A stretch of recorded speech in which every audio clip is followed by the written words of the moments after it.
And then the quarantine happened, and then everybody was stuck on that island for like weeks and months.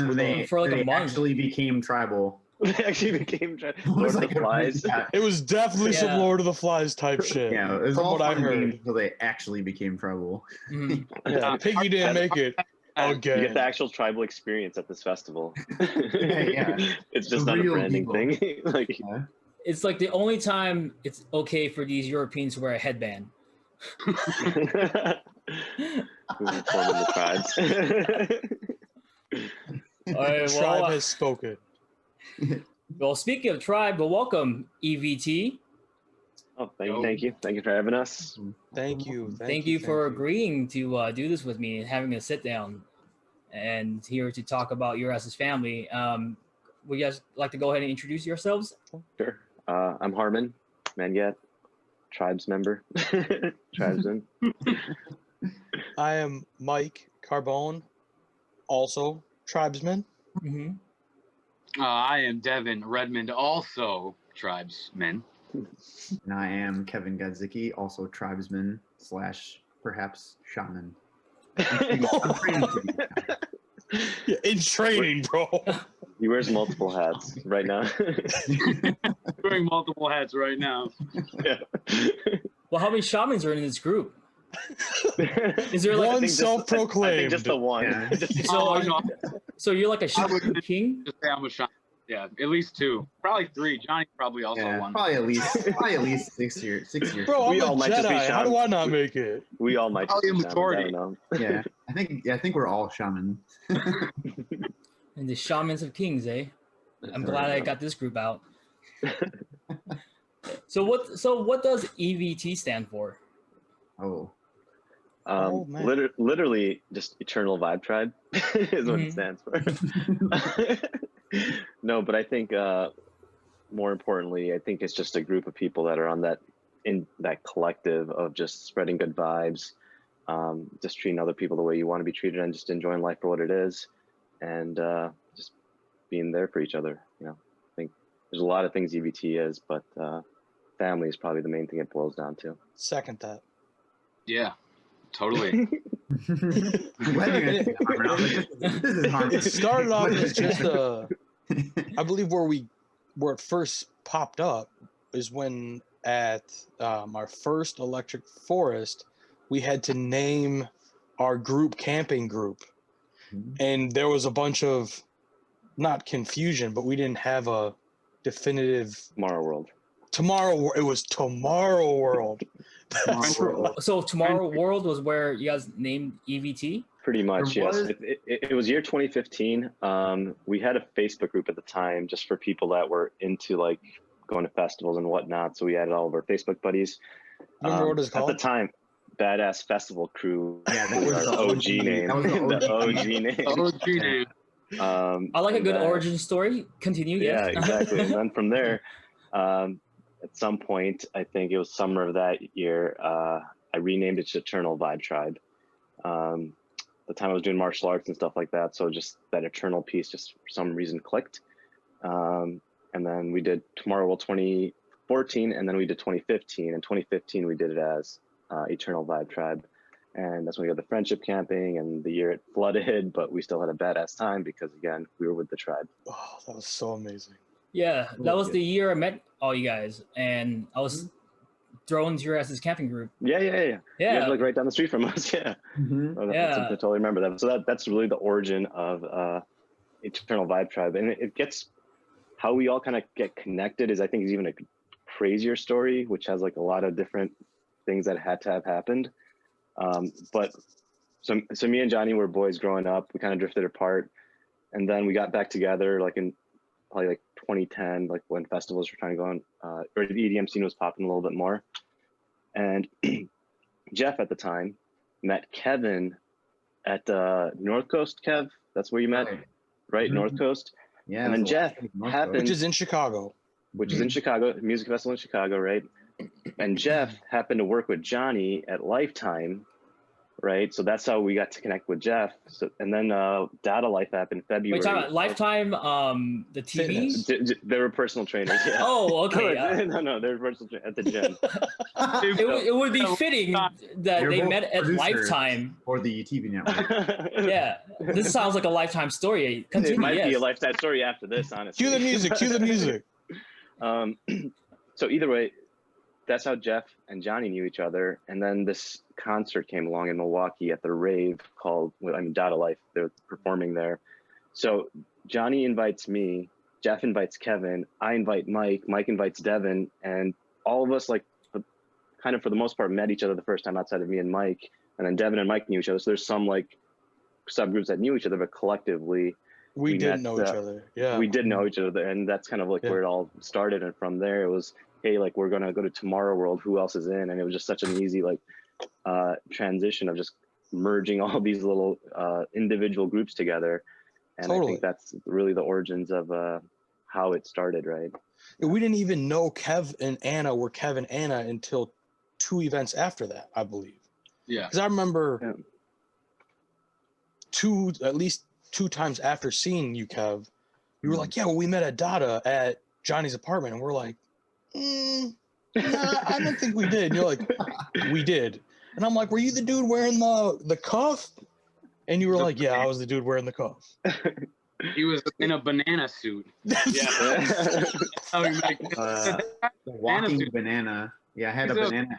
A very nice guy. Yeah, no, I mean, I would say that event, that Dada Life show was seminal. I mean, like I said, I only knew Mike, and I was like, I don't really want to go. You said no.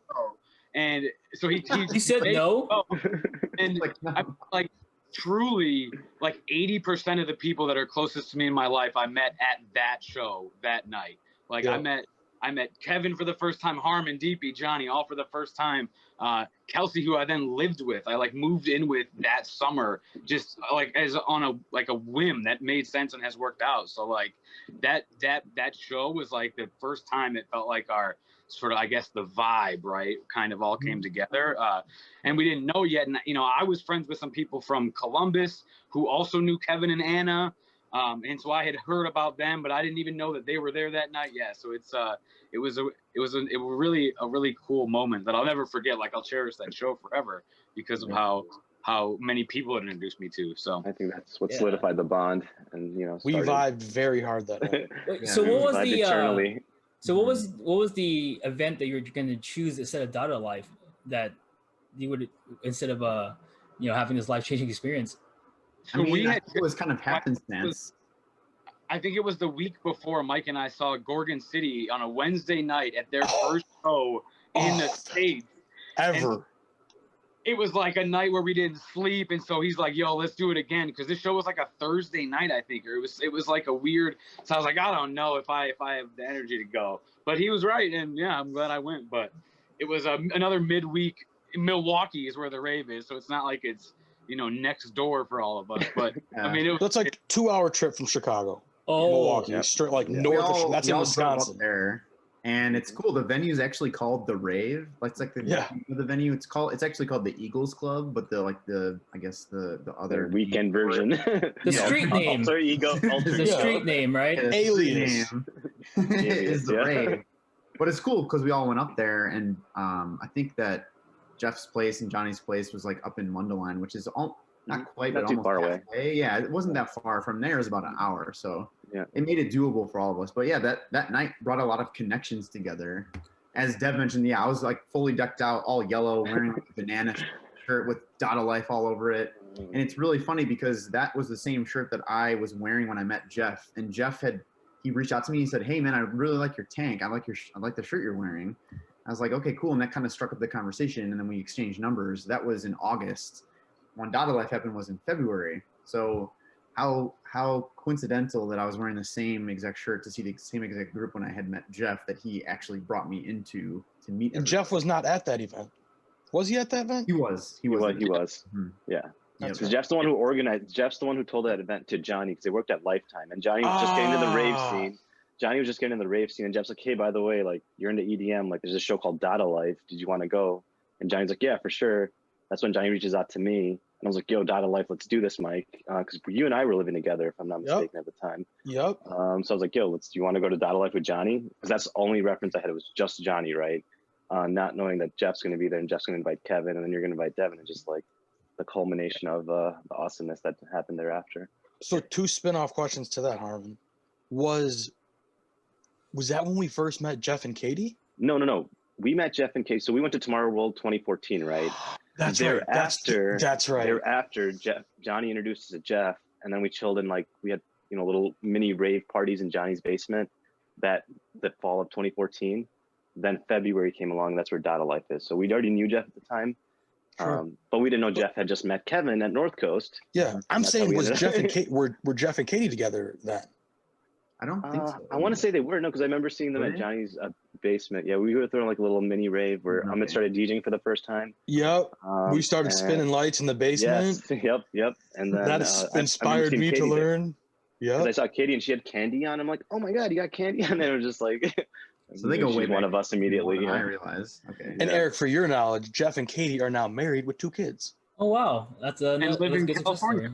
And living in California as well. Desert Palm Springs. Desert Palms. Mm-hmm.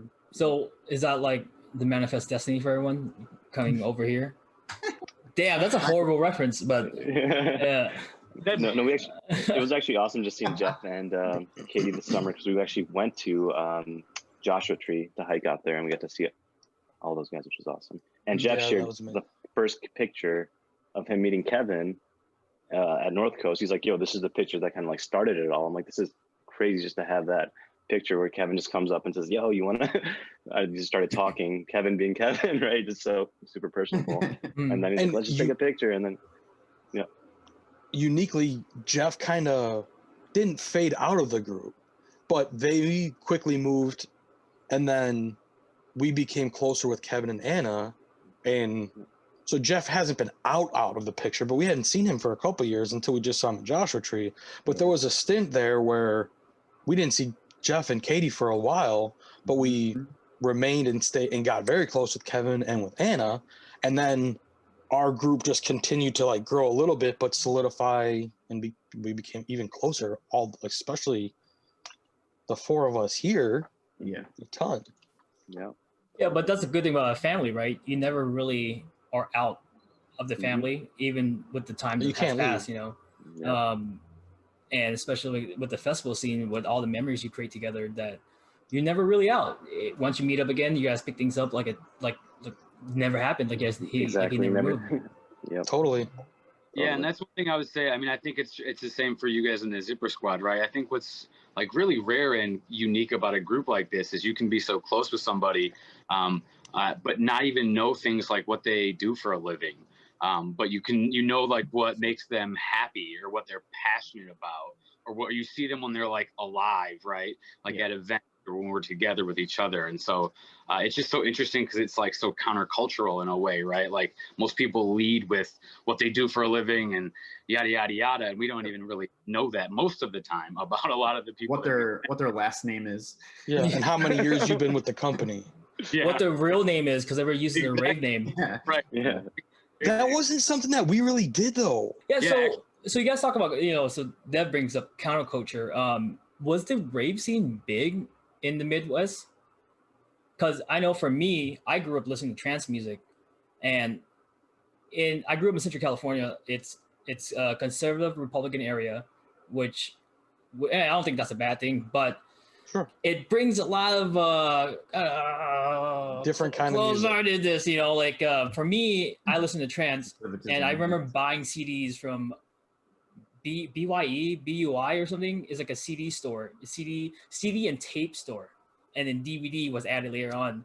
FYE for your FYE, the FYE tenant festivals, and for all you kids out there. And FYE, I used to buy these CDs where it has the best trance for that month or something, right? And I will listen to it, and most of my friends gave me a pass because I'm Asian, because most people who listen to trance music or electronic music are weirdos, Asians, and other words that I don't want to say. yeah, But like us. that was like the scene, it was like it was just a place for us to listen to music, and we found each other because we liked something that wasn't part of the status quo. And from there, the scene here kind of grew big. and obviously Candy, Happy Hardcore became big, and that was our thing. You know, we grew up with Candy, like all those bracelets. So I don't know. Haven't really talked to anybody about the Midwest and how the culture was over there and how it began. So did you guys found that kind of solidarity with each other because you guys are interested in something besides like rock and rap? I mean, we could talk about energy for a second. I was gonna say Energy Thursday was gonna be my bring up, but you can go. Energy Thursday. What is that? Go ahead, Shaman King. So for me, honestly, and my first like experience, I guess, into like the EDM culture back then, it was just called techno because it wasn't defined. Sandstorm, yes. Right, exactly. So a couple of my buddies were like, "Hey, there's this club called Energy Thursdays. If you want to come, you should come through." And that's where like a lot of the local Chicago DJs used to spin. Like DJ Infinity was one of them. Oh, wow.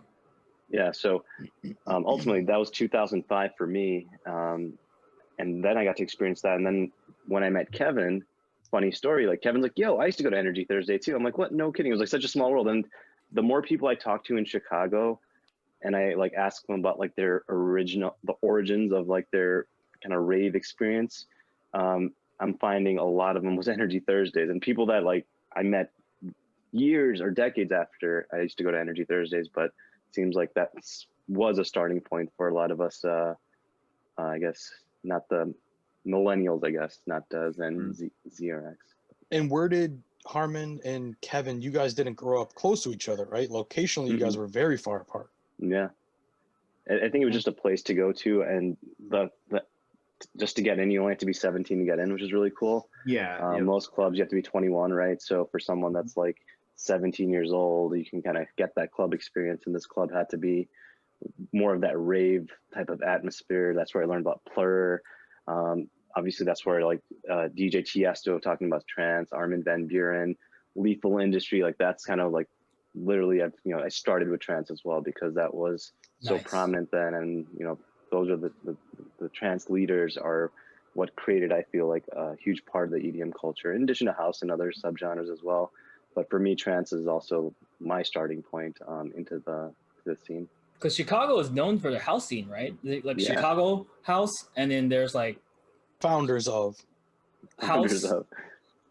Chicago. I'm just listing out random names now. But I know, like, growing up in California, we did listen to a lot of trance, and was it iPhone 99 or iPhone 65? iPhone 65. I was gonna say iPhone 69, but so yeah. So it was like house. No, so for us it was like hardcore trance, and it was hardcore trance, and like pop dance music. And from what I hear is like Chicago or that side was more techno and house. Mm-hmm. I mean, that's definitely the origins. For me, it just happened to be that trance was my introduction to that world. Yeah. I think for the city itself, especially people who are probably like 20-somethings, 30-somethings, that's where it originated. But for me, I got a lot of my inspiration. I have an older brother who's 6 years older, and he listened to a lot of techno, like old school techno. Listened to like a lot of like rock electronica, so like Prodigy, listened to Crystal Method, stuff like that. But also like a lot of Euro, so like Euro dance. So that was like my childhood was like a lot of Euro stuff. Yeah, like DDR Initial D. I know that. DDR, I know that well. Yes. I've played DDR a few times. DDR tracks. Yeah. So that's kind of where it started, at least for me, because I think at the time that like the house scene was emerging in Chicago, I was probably just like too young to even have access to hearing that kind of stuff until I was 17 in 2006, and I started going to Energy Thursdays and like kind of got a feel for like what that vibe was. But at the time, it was still a club, so I don't know. It still was a little bit different than like some of the events that we go to now. Sure. I feel like it was still more commercial. But it was cool. It was a good path, I guess, to kind of emerging into all the different genres that are Intro 101 to EDM. Yeah, So did you guys go to Mike and Dev? Did you guys go to Energy Thursdays? No, I did not, and I would. Yeah, I mean, I'm a little different, right? I grew up on like hip hop and R&B and stuff, and I think a lot of my peers in my sort of generation, the cool connection with EDM isn't like your experience, Eric. It's more like it's interesting because it feels like a lot of people came to EDM. Like I started listening to EDM in college when it became more popular music, I think, is when I started to get access to it. I mean, I'll never forget the first time I heard like a dubstep song. I was like, what is this? But it was in college. So I think as EDM became more popular music in general, and we threw a lot of parties in college, so like hosting, dancing and things like that. But what then I appreciate is it feels like a lot of people who listen to EDM also have appreciations for a lot of other genres of music. And so I think that I find almost that's more the case, that I relate to people more, that they grew up listening to other things. And then now, to me, the community aspect of what the music offers is more what brings us together than it's like your experience with the kind of music that you were listening to, Eric, I would say. Yeah, that's for me. Yeah. I did not grow up with electronic music at all. I was much more into rock music, pop, rap. And then I think as I'm like looking back in my history of favorite original like electronic songs, I think Empire of the Sun, that song Alive, was on FIFA 2008 or 9 maybe. And I like loved that song, and FIFA would draw songs from all over the world, which was cool. And it just sticks in my mind because when we went to EDC in Chicago, we saw Empire of the Sun, and I was like, whoa, I've heard this song like my whole life. This is so crazy. And it's not even a big song. I don't think it would be considered very popular, but my introduction into electronic music 100% developed from my friendship with Harman, where we became friends working together at a place that Devin and I became friends, or the three of us all started interning at. And then our friendship, Harman and I, turned into, and DP, of course, turned into a roommateship that lasted for a while. And through that friendship, you guys just kind of turned me onto a whole new world that you guys weren't even a part of for a little while there, right? Where you guys like weren't in the rave scene for a little bit, and then it all kind of like started back up. Yeah, exactly. I think that's like 2005. Like, so I loved hip hop, love alternative rock and all that kind of stuff too. I was a skater boy growing up, elementary school. Then 2005, it was just got out of college at that point. So that's when I got introduced to Energy Thursday, into this thing called like techno, or like really what EDM is. Then we just kind of fell off, right? Went to college and kind of fizzled away. I think what really brought it back, I'm trying to think, it might have been Afrojack. At Navy Pier. Navy Pier, 2010, July. That's when I invited Johnny back, because me and Johnny kind of drifted apart too, because I got Johnny to come to Energy Thursday with me. So that was like our thing that we used to do back in the day. Then we went our separate ways, did our own separate lives. And then I think 2010, I was like, yo, dude, Johnny, like this rave scene, it's kind of like more of a big deal now. It's not just us going to this random Because we started going. Yeah, because we started going. Yeah, and then we introduced Dev, kind of joined our, not at that point, but soon to be. And we started going to a few events. I think our first show that I went to, which is so crazy, Harman, correct me if I'm wrong, was it Flux Pavilion? I don't know if that was the first, but definitely one of the first ones for sure. Flux Pavilion, and the opener was Carnage. Oh yeah, that's right. It was. Whoa. Yeah. And he kept and that at that point I knew, I was like, oh, there's subgenres inside of this electronic music, and that is one that I don't particularly love right off the bat. First show I was like, that's cool, that's not me. Flux Pavilion was fun. That's the first time lights became fractals in my mind, which was very cool. No, I kind of like got out of the scene, but my old rave crew from Energy Thursdays, they were still well and alive in the scene, like they never left the scene. So I remember them telling me one day to go to this Tiesto concert, which I never was able to make it to, but then they're like, hey, EDC, like, that's when I learned about EDC. This was probably like 2009, I want to say, maybe 2008. I didn't go to EDC at that point, but that's when it was introduced to me, like, hey, if you really want to like go to a proper rave, like EDC is a place to go, right? And then 2013 rolled along, and sure enough, EDC was in Chicago, and I was like, I just remember my friends telling me, like, if there's a festival you're gonna go to, it's EDC. So my first music festival was EDC, and I think for a lot of other people in our group, that was like the intro to a festival, not just a concert, not just a club, but a festival. And I think I speak for everyone, like it just blew our minds, right? And that was like the thing that opened Pandora's box and ultimately turned us into EVT and hence EDC Chicago 2013. Right? So digging it. I don't know if I'm getting the date right, but was EDC 2013 in Chicago? Yep. Was that the first like? So first historical prehistoric version of EVT? It's interesting you asked that because that's one of the most interesting aspects of like before we met each other, that so many people went to that event, but we were all individually like in our silos still, and we didn't know each other yet. There was a little crossover. So some of us knew each other, but like others didn't. And a lot of people were at that event, but we weren't quite hanging out yet. Yeah, we weren't together. Yeah. So we weren't together. So when would you say it was together? Was it 2016 EDC Chicago? February of 15. Yeah, February. And then that whole summer of 15, it was a very, very, very fun summer.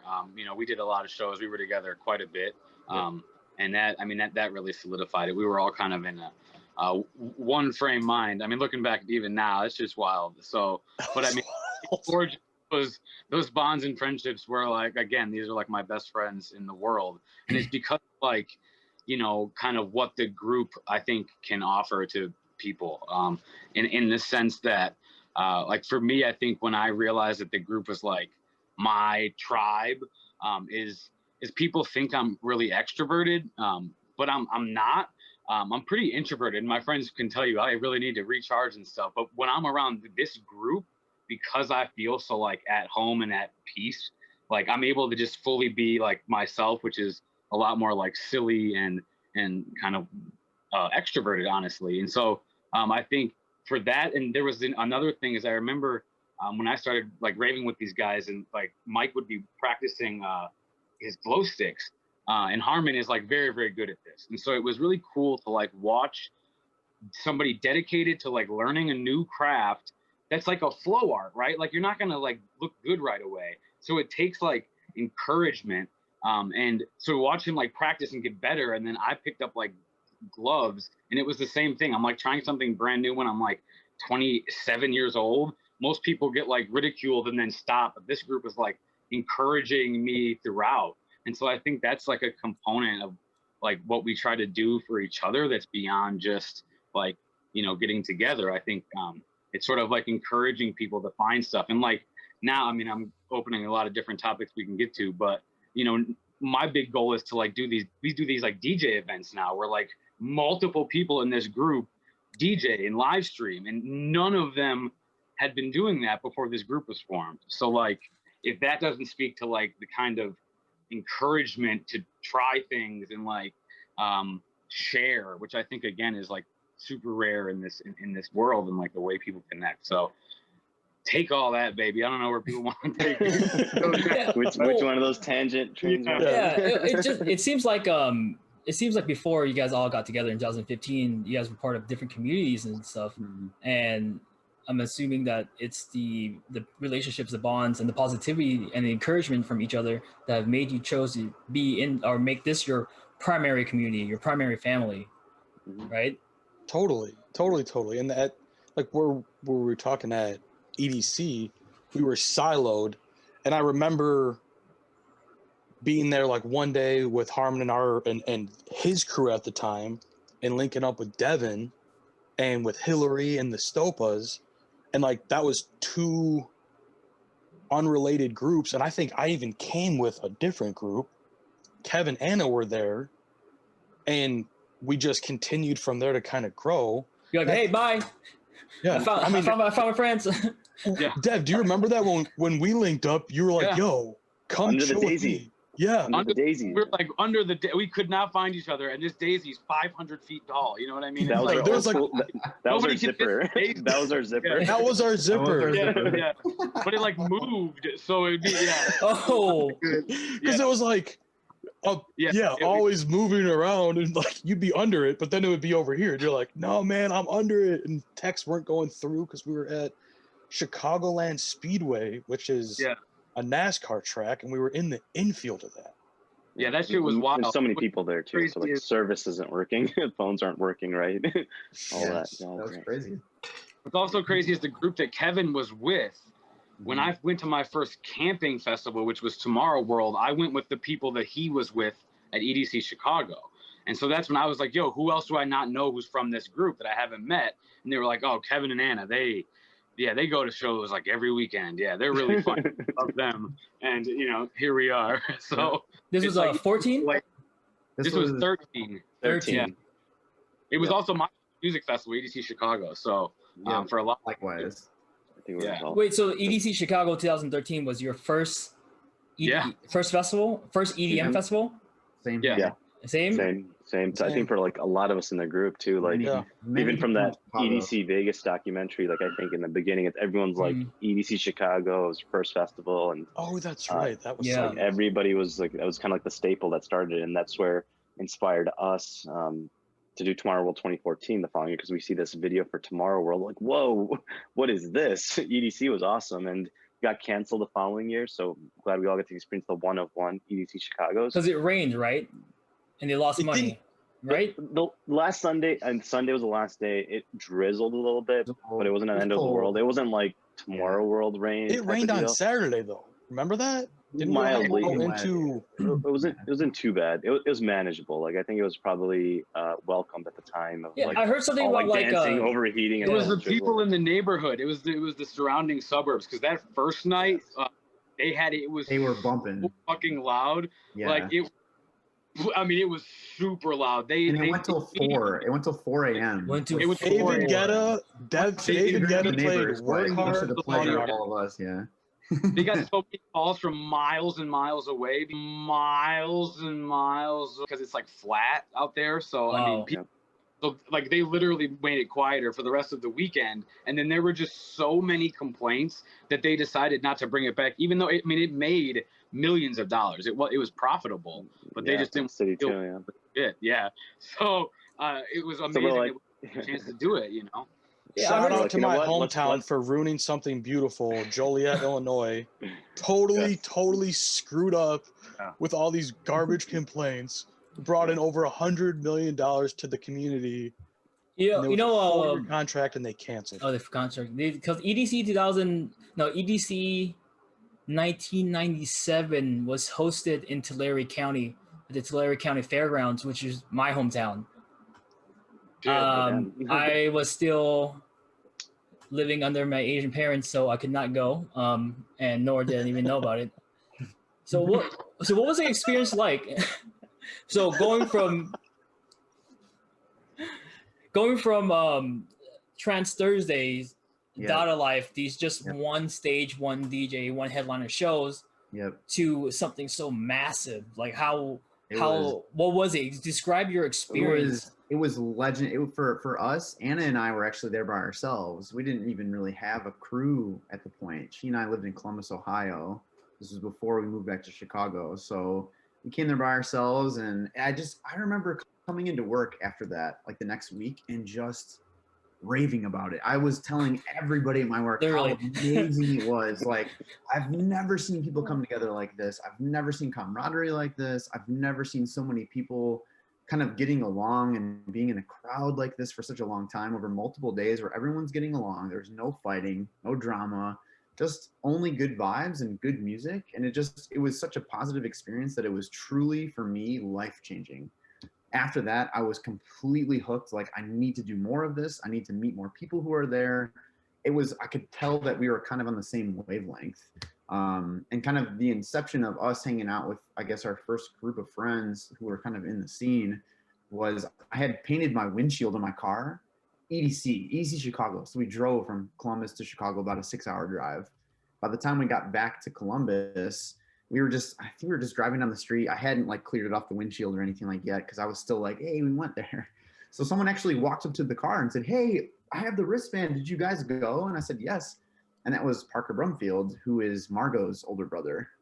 He's like, hey, I glove. I'm a glover. So like, I would love to give you guys a light show, hang out. Let's do that. So we exchanged numbers, hung out, met his friend Kyle, met Margot, and we became very good friends with the Columbus folks, Nick Weaver, Pat, Jenna as well, and Jenna knew Dev, which is so interesting because they were kind of hanging out and they were telling each other about, and you have to meet Anna and Kev. Who are Anna and Kev?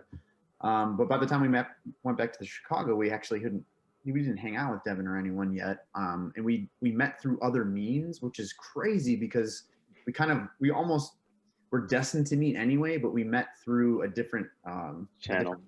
Yeah, so that's it's kind of crazy how that all worked out. But, such a small world. Yeah, very crazy. Yeah, but EDC Chicago was absolutely legendary. I remember the feelings afterwards of just how, I don't know, I was just so impressed and so happy that there was such an amazing event that existed that I could go to. And I was like, immediately, I must do this again. That was my thought. Yeah. No, same. It was like very overwhelming. I mean, there was just like lights everywhere, street actors, performers, rides, funnel cake. Like there's all these different elements. And you're like, I remember just throughout the entire weekend just saying like, where am I right now? Like I honestly can't believe such a place exists. And just literally awestruck all weekend. And I think just kind of the same vibe as everyone else, like, hey, we need more of this in our lives. This is an introduction to it, and what an awesome way to introduce it, because it wasn't just like a rinky-dinky festival. This is like EDC, who pulls out all the stops, high-level production, and I'm just thankful that for my first festival was that, and it happened to be the one of one in Chicago. Did anyone else have Sirius XM at the time? Yeah, BPM. Yeah, BPM. So that's like a huge part of like how I found out about everything. So at the time I was living in Columbus. I was making these long drives back and forth, Chicago to Columbus. It was like a 12-hour round trip. And the only thing I had, because I was driving by myself most of the time for a few years when I got my first job out there, I would just listen to Sirius XM, and it would just be BPM and Electric Area, I think was the Electric Area, yeah. So I remember they'd have commercials about EDC, and it would be EDC. So that actually gave me, I guess, the knowledge of that event even was a thing. I bought tickets to EDC in 2013, actually. That was my first year in going to Vegas. And I had met Anna just a couple months after buying tickets, but before going to that. And after knowing her, she's like, Kev, like there's an EDC in Chicago going on. I didn't even know what was happening. So she told me about it, and we bought tickets and we went there. But that radio station or radio stations and for Sirius XM was like kind of like the I don't know, there was like the wealth of knowledge of like what was going on in the scene at first, which is really cool. Did you just ever listen to DI.FM? DI.FM was like an old school, I think it's still around. They still do not podcasts, but like DJ radio shows and stuff. But they had like different channels like hardcore, gabber, hardstyle, techno, house, and that's what I used to listen to back in the day on 56K. So streaming that on 56K, listening to DI.FM. Yeah, because I've been to 11 EDCs. My first one was 2008, and I'm actually kind of jealous because my first two EDCs was not a positive experience. There were a lot of things that factor into it which made it not positive or not. It was enjoyable because it was fucked up, but overall it wasn't as warming as your guys' story. I didn't feel the joy or the magic of EDC until I want to say 2010, the last show in LA before they moved it to Vegas. And I think ever since then, I felt this kind of like weird presence, of EDC and what it's all about, this camaraderie, how everyone's together. How would you guys compare EDC to other festivals then? Because I know that's how I felt. I felt overwhelming feeling of happiness, which made EDC my favorite one. Yeah. And I wondered, like, I've only done festivals, from the same company, Insomniac. So I know you guys have done other festivals. And so how would they compare? Yeah, so I would say Electric Forest is probably like our home festival. So I've been to like, I think six Electric Forests, and I knew like right away that forest or that festival was going to be like the one for us. And I think as you're talking about EDC, I think what distinguishes those is Electric Forest is a camp by your car festival. So we get group camping, and then it allows us basically to live like a family for like 4 days, right? Like we just wake up with each other. Somebody like Jippy usually will like do cooking for everybody, and it's like everybody sort of plays their part. And so I think because of that kind of family aspect. I mean, our group camping sizes are like 70 people that we get in this group, and that kind of brings together like the California crew and the Columbus crew, and all the people who are associated with our groups in all the the places. But I think Forest probably for us, it has sort of become, again, because for us it's close. It's only like a 3.5 hour drive, so we don't have to fly with anything, and that makes it, camping festivals much easier. But and it's not even, to be honest, it's not even about the lineup of the festival. I mean, it does have good music, obviously, but I think it's way more about like that friend lineup, right? And I mean, it speaks to kind of all of our groups, because I think as much as we can, that's one that kind of brings people together from everywhere. But that's probably what I would say. We also have Spring Awakening, which is like a super stacked lineups, like super cheap, and it's after the camping festival, so it's like $150 for 3 days. And when it was in the city of Chicago, man, that one was awesome. That was wild. Soldier Field. Yep. Soldier Field, yeah. But So those are like the Chicago. Yeah.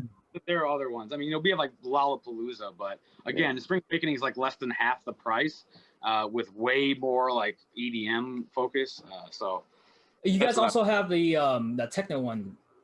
I forgot the name of it. Movement. Yeah, you guys also have Movement, right? Detroit. Yeah, Detroit. That's Detroit. Yeah. Still a little bit of a drive, about 5 hours or so, but it's close. Definitely Midwest, yeah. Closer than LA. Closer than LA. What were you gonna say, Harman? I think you were gonna say from a something. Production perspective, I think Insomnia, Insomniac, they have like the best production element there. I mean, EDC, the only thing close, I think TomorrowWorld would be the only competitor that was like close from a production perspective, in regards to like all the little details that go into the festival, not just like the artists that perform. So I think that's Forest. I think that's why naturally Forest is just as amazing, if not more, to our group than EDC. Though they're both great in like their own ways. Totally. I mean, I think the vastness of walking in to EDC Chicago, at least to start, and then when we went to Vegas as a group, that was like a spectacle. I mean, in regards to like EDC Chicago, so that's again was at Chicagoland Speedway, and I had run a few NASCAR events working for the hospitality department of the actual race course for NASCAR 2 years before that, for 2 summers before that. So I had been there a few times and seen and I had done the setup for NASCAR races with big vendors and been a part of the vibe of the NASCAR race, which was never my scene. It was a really cool job that I had in the summer, which was cool while playing baseball. But then seeing EDC, which is the same place I had been 2 summers before, it was like walking into a whole new world. And just, I couldn't even imagine or couldn't fathom how that was the same place. And then going to see EDC Vegas, which was 2015, I think, when we went, right? 16, yeah. So the after video that says 16, right? summer of 2015, then we all went as a group to EDC Vegas 2016. Yeah. And that was even more massive and vast. I remember like just walking in from the stands and like walking up and like looking down into everything and just being like, whoa, like this is, are all those lights people? Oh no, they can't be people. Yeah. Oh wait, they Some actually are all people. Yeah. And also there's like under the electric sky, I mean, everything is so bright, but it's like 11 o'clock when we get there. And just the idea of like going to an event super late like that for me was unheard of. Like, what do you mean we're gonna leave the hotel at 10? Are you guys nuts? Like, we're gonna miss it. Like, oh, this is crazy. No, Mike, come on, you gotta wake up, kind of deal. Like, we're gonna make it. And then seeing it was as bright as day. And I think comparison wise, like nothing to me has felt that vast. TomorrowWorld had been, I mean, the actual physical acreage is so big, was so big, and the stages being so uniquely different and spread out was a totally different vibe, but it was in a forest. In a forest where there was like islands that you'd walk across bridges to, which was crazy to me. Yeah. And just the vibe of that was insane. And I think the coolest venue feeling part of a festival for me was after we were at Harman, you're gonna have to help me here. I think the mirror stage as a group together, mystical frames. Yep. Johnny was beginning to overheating.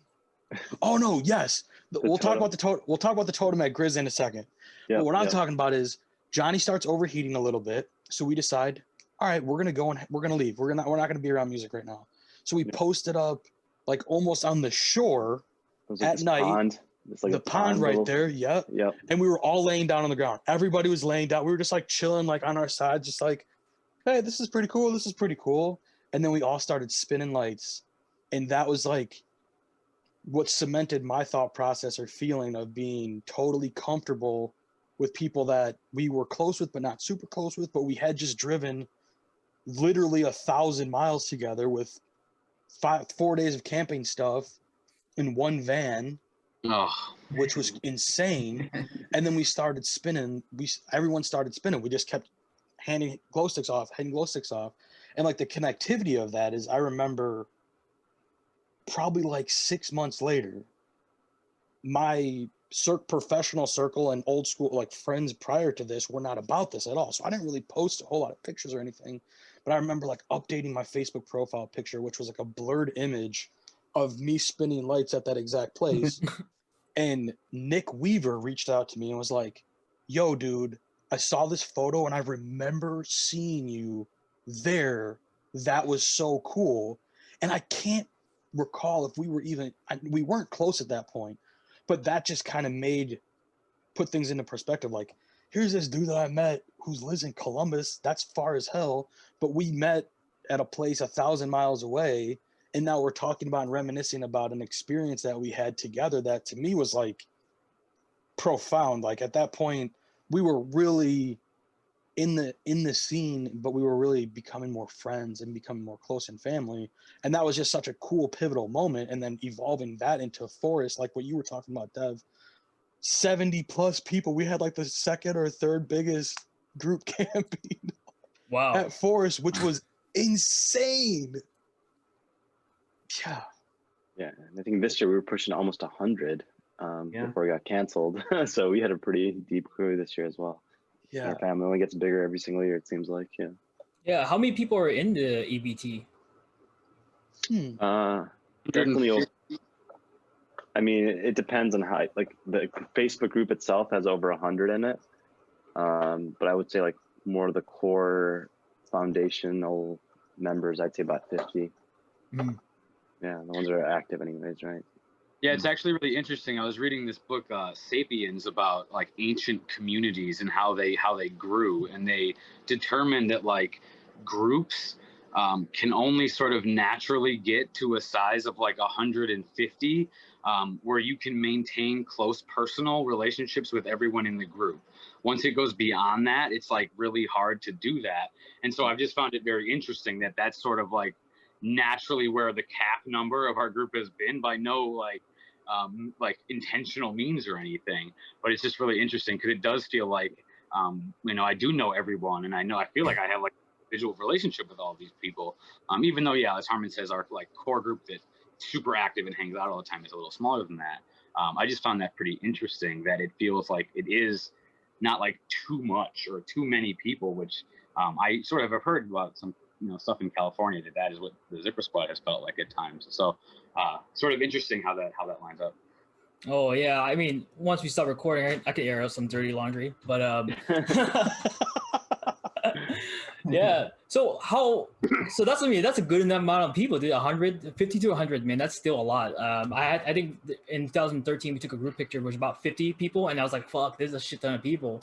And I hope that everybody who's in the scene can experience that much love and community. Was it? Yeah, no, totally. How hard was it to how hard or how easy was it to convince 50 to 100 people to go to EDC 2016 for the 20-year anniversary? I don't know. Did our group have? I think we were pushing 30 for EDC 2016. or so. But was it like, hey, come on, it's gonna be fun? I was like, hey, I think EDC is gonna happen. Bam, ticket spot. I think the beauty of our group is that like nothing's ever forced. Whatever happens organically. So whether it be Electric Forest or EDC, I don't think anybody was twisting anybody's arms. Like we were all kind of just planning of like, hey, let's do this. And before we knew it, we had a group of 30 people. And that's obviously ZipperSquad was there with, or blanking on the name, where do we say it? Cosmopolitan. So ZipperSquad was already staying in the Cosmos. So we were like, hey, well, we'll jump on that bandwagon, right, and come stay with you guys. But I think the beauty of like anything we've done is one, it's like impossible to predict that this could have happened, but it all happened organically, whether it's EDC or Electric Forest. The right cards just fell into place. That did catch like fire though, right? So like when we started talking about it seriously, I don't know if we had nearly up to that, even close to 30 people point. It was like, hey, okay, we're gonna go, and I don't know who the jump off. I actually believe it was you, Harman, the jump off part. And then we started coordinating a little. Once we got a little bit of traction going, we were communicating with Nicole Handy, and she had shared with us that y'all had a big group up there that staying at the Cosmo, and there was group rates. And she's like, oh, if you're gonna go, you guys gotta jump on this group rate. And then from there it caught like even more wildfire. And while our group maybe been in that 30 range, I mean, we had friends and homies that traveled worldwide to come to that EDC Vegas, that 20-year anniversary. I mean, those, like, we had friends come from the UK. Oh, wow. That was insane. And that, I mean, was truly amazing. Not just that they came, but that we got to see those guys for the first time in a while. That was so amazing. Yeah, I remember one thing very serendipitous. Lance Blair arrives to EDC. Somehow he gets there. And, he doesn't have a ticket, but he's going to figure it out. And I'm like, yo, where are you? He says, I'm in the lobby of the Cosmo. I'm like, no way. We had just had somebody say he wasn't going to go. So they cut their wristband off. He cut the wristband off. An hour later, Lance Blair's in the lobby and can now just take this wristband. It's things like that seem to happen. Serendipitously. So. Oh yes, totally. I remember that was EDC day 2.5. It was a horrible hangover day. I think for all of us. Yeah, in the video, you guys also had a hangover day for Sunday, right? You guys kept partying into the night. Partying into the day. Is that Monday, Sunday to Monday? Oh, Sunday, right? No, I thought it was Saturday to Sunday. Saturday going into Sunday. Going into Sunday, yeah. The rally. Right. Vegas is so hot. Yeah, I couldn't be out in the sun, so I was sitting in a hot tub because it was covered at least. I remember seeing you in the hot tub. I walked out to the pool, I saw you guys, and I was like, fuck this, I'm going to sleep, and I passed out. I was like, I can't be around anybody right now. I'm hungover / drunk at the same time. I will never forget that hot tub. Yeah. What was so memorable about the hot tub? I mean, I think the main thing was it was just so extremely hot already. And the reason that we're in a hot tub is because it was the only place that was shaded. The lifeguards were continuing to check in on us because they were worried about our safety in a 4-foot hot tub. Yeah. That was a hot EDC. I remember walking to day 3 at midnight because of the traffic. And I was just like, fuck. People were dropping like flies. It was hot. It was humid as well. Yeah, we brought the humidity from the Midwest. It was the only time it was humid there. Remember the cab drivers kept telling us, oh, it's never humid like this. You guys came on a weird weekend. It has been like this in 20 years. And we're like, it's probably remember when we walked to Walgreens to get sunscreen? Yeah. I put on 100 SPF, walked across the street, and I still got sunburn. Wow. I'm not kidding either. Yeah. He took his hat off and was like, dude, I got sunburn. Man, you guys brought all that passion from Chicago, the EDC. Yeah. Oh, yeah. No, totally. We brought that heat. That heat, that fire. No, but I think Sunday was one of my favorite days just because that whole rally aspect, because we were all dead tired. Remember that text? We got back to the hotel at 9 a.m. right? Let's rally. And literally, I said, I'm still up. Let's go. Nah. I'm like, hey, Harman's in. hey, Kev's in. Dev's like, nah. And we all just decided, okay, we're in Vegas. We're here for 7 days, which is far too long. And we decided that we were going to rally, and we stayed. Oh, that was... We rally, all right, yeah. Everyone was dancing. And the crazy thing is, this is also one of the first times that Johnny had drank the whole festival. Get turned, man. You guys ever see Johnny turn? That was fucking crazy. Hey, girl, you up? Yeah, except all the girls was up. Damn. And that's all guys too. All the girls were asleep, and obviously Kevin was asleep because he has just beautiful Anna with him. Yeah, so all the rest of us slugs just out there baking in the yeah. Oh man. Well, you guys walked into EDC Sunday, I think at midnight or something, correct? Probably after that. It was late. It was a late start. Yeah. And in the video, you guys are talking about Above and Beyond, and that's how you guys walked into it, or that was one of you guys' favorite moments linking up. You guys want to care to elaborate on that moment or give it to us viewers? Yeah, I think, memory serves correctly. We were all kind of scattered apart, but then we all met up at Above and Beyond, and we're putting hand to hand, a hand on shoulder, hand on backpack, just hey, let's all kind of get through this to the crowd. And right when we got in the crowd, I just remember Above and Beyond coming on, and I just remember doing this crazy big ass group hug. That's Johnny's right.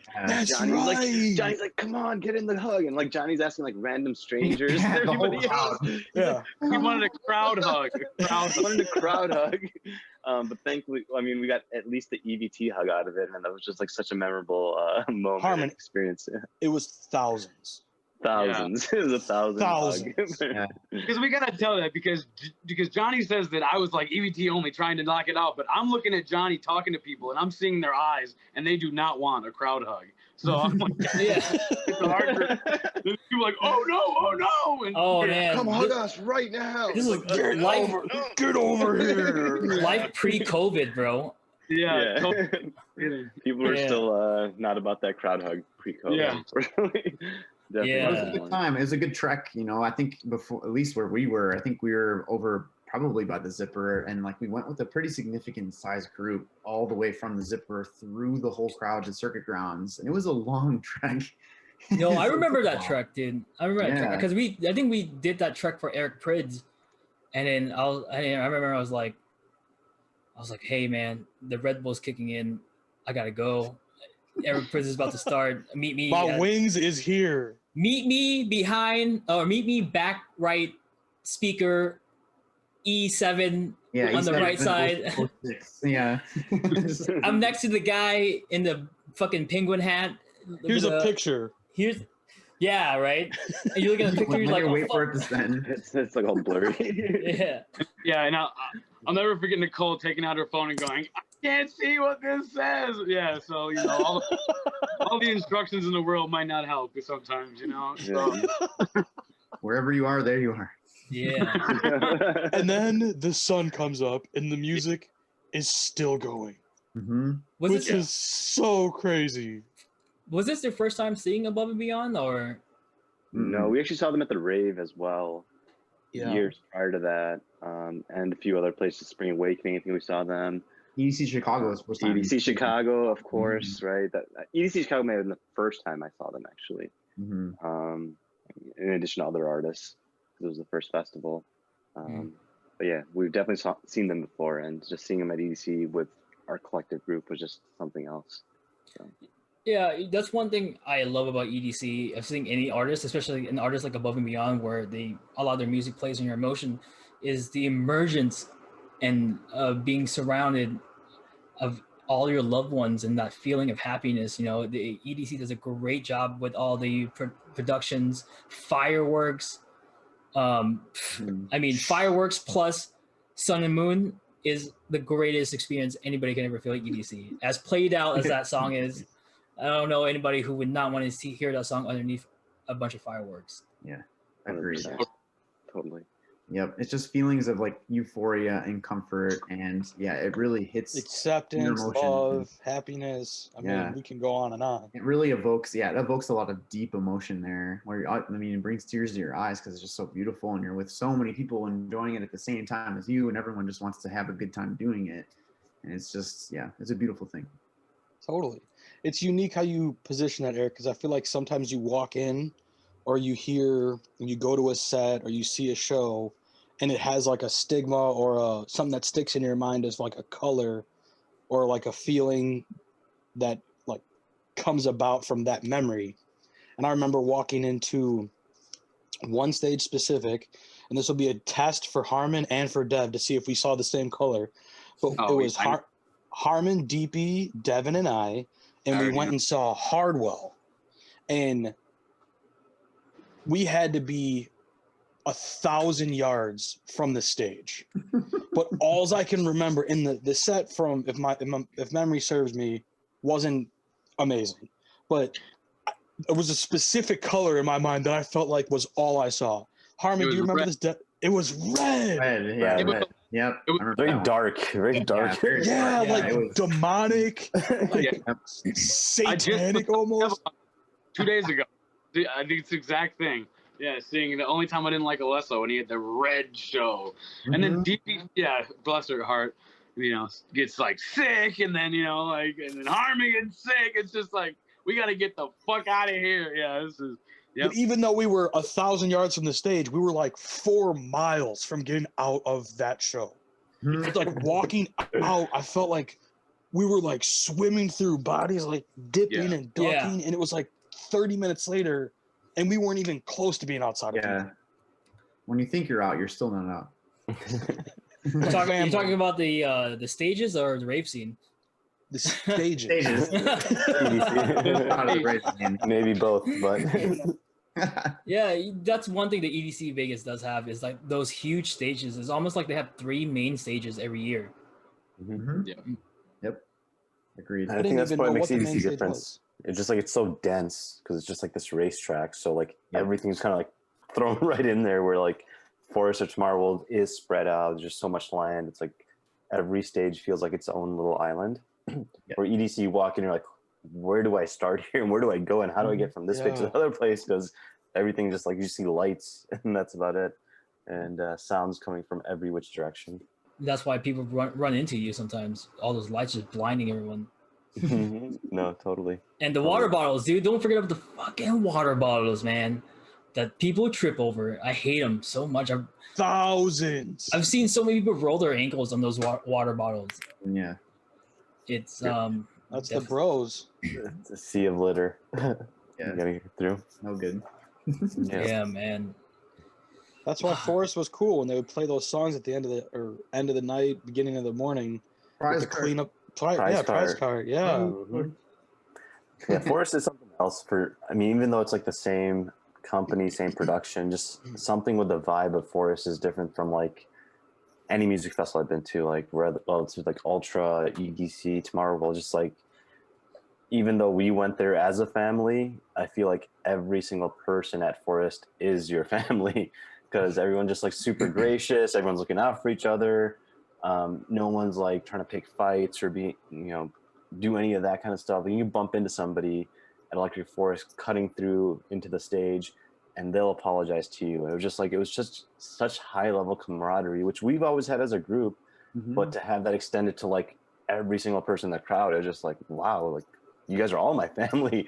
We're all in this together. Like we're all here to have a good time and positive vibes. And even though again, made by the same people that make EDC, just something about the crowd Electric Forest brings out is just completely different. Yeah, we saw some epic stuff. I mean, we saw Annie and Mel get engaged. I mean, we saw some beautiful moments. Uniquely, exactly, Kev. Totally beautiful moments. Yeah, that's been amazing. Yeah, I think the crowd there. I mean, it's cool because like it's a chill, relaxed vibe because there's camping and you can go in and out. You're obviously in a lot of nature because you're surrounded by trees, and I think people are generally more conscientious about like their surroundings and like. I mean, even to the point where they have different trash bins for compost and recycling, and you don't see any garbage on the grass. Wow, that's pretty good. It's cool. It's really, really nice. It's a tough decision. not decision, but to make sure you're making the right call there. Mm. Yeah, right. So of all these festivals you guys went to, what would you say is the best EVT family festival experience? The best, that one that if someone says, "Hey, EVT best experience," what's the one festival that pops into your mind? Tough one. I think we all have. I mean, I definitely have one too, and I don't think our experiences have to be the same because I think we all experience it differently. And for me, it wasn't even the experience of the festival, but it was EDC 2016 when we were all on Monday, we're all getting ready to, like, we're just partying, like we're not even at the festival anymore. It's just kind of like the last day.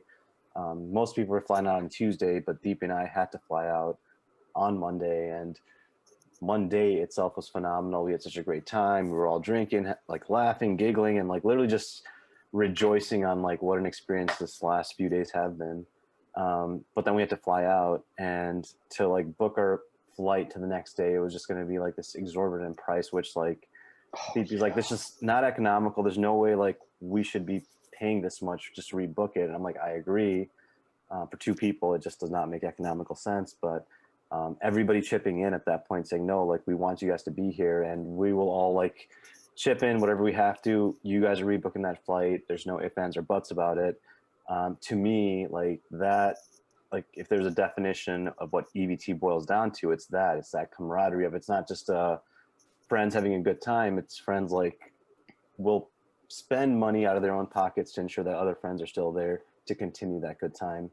And that's not something you can find like in any group of people, whether it be festival groups or not. Like this is like, to me, it's like, this is our family. And so for me, the biggest, like one of the favorite, and there's a lot of favorite moments, but that for me has to be on the top. Though it wasn't at the festival, we were in Vegas, and yeah, I don't think there's a better moment for me anyways. And I'm sure we all have several other moments there as well.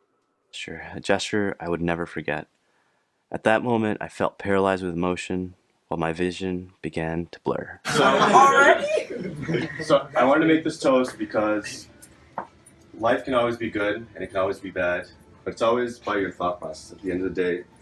When I was younger, I always thought happiness was always correlated with things like money and luxury, and I wanted to like win the lotto and have all this money and just live an amazing life.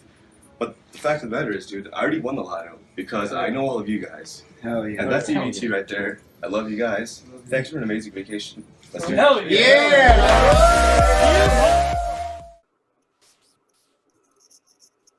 That was amazing. Yeah, that was a really, that's a good one. It's a tough question. Yeah, it's a really tough question to answer. I don't know. It's tough to say like the number one thing that I even think of, just because we've had so much we've done. Yeah, so much we've done. So many things in so many different places, and every place has a different vibe, and every place has a different crowd. And even like the EVT crowd, you know, like each event that we go to doesn't have an equivalent number of people, and even the same people going. So I don't know. Everyone's like, it has like slight differences here and there and slight tweaks. I don't know. I'd have to really think for a long time to even come up with an answer that would be like, this is number one. Yeah, I mean, I would say this. I think I would say 2019 Electric Forest. So this last one that we went to, and I mean, part of it again, you know, was like sort of personal size, right?